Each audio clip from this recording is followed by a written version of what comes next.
4 ዓመት ሙሉ ማውቀው ሰው አይመስልም። በአንድ ወር ውስጥ በጣም ተቀይሮብኛል። ጓደኛዬ ደግሞ እኔ አስታርቅሻለሁ ብዬ ቃል ገባሁልሽ አይደል እንዴ? አትጨነቂ። ያው እንዲያውም መጣው። እሺ አናግሬው።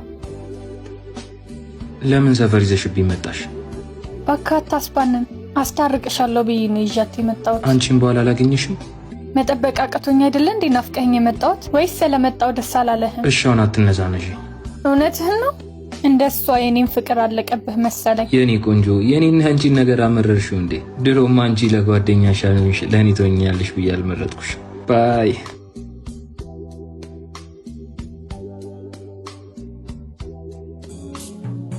ምን አለሽ? እኔ ላንቺ ደስ ነው ያለኝ። ሌላ ሴት ደርቦብሻል ልከስከስ። ደስ አለሽ? እኔ ፍቅር አይኔን አውሮት ምንም ማየት አልቻልኩም። ትክክል ከመሰለሽ አንቺ የተሻለውን ነገር ታውቂያለሽ።